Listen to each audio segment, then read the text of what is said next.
रोही से हरियाणा से क्या होता है? हे सखी हे हम तो कहली दूध कट्टू के दिया फटा छठी कि पारा करे झनझन दिया मिठाई ये छाटन खेसारी के टगरा डाल हो कहां के बाबू भैया चुरावे के घंटा कथि करिए सरकार? रोही से हरियाणा से क्या होता है? रोही से हरियाणा से क्या होता है? सरकार रही के अर्थ में रही जाओ अपने सब दिन के लिए मिथिले में रही जाओ माता पिता के छोड़ के सब दिन के लिए हमारे जरूर रहना जाओ नहीं रहेंगे रे सरकार कैला नहीं रहा ससुराल में रहने से क्या फायदा? अरे तेरी बहनी ससुराल में रहने से क्या फायदा? ससुराल में बहुत फायदा बहुत सरकार ससुराल में रहने से आमदनी होता है मुनाफा होता है नफा होता है इनकम होता है मतारी गाड़ी सुनती है बाप पैसा होता है क्या नहीं होता है क्या नहीं होती है बहुत कुछ होता है सरकार रहा नहीं हे सखी ओना न रहा त जना सुबोध जी के यहाँ रखले रहती है तेते रखो किए जीजा जी ये दुल्हाई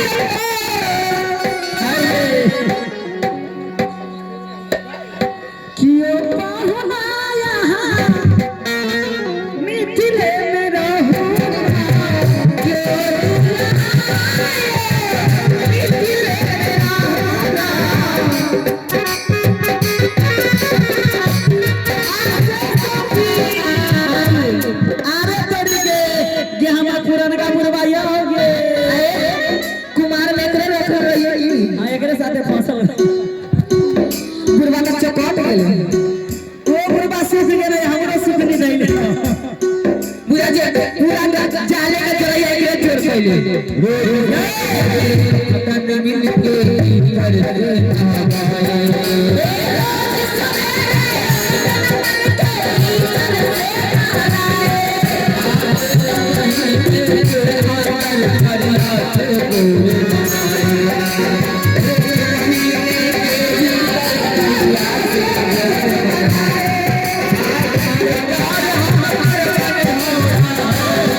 सुबह हो कहबै पूरे ही तबो गीता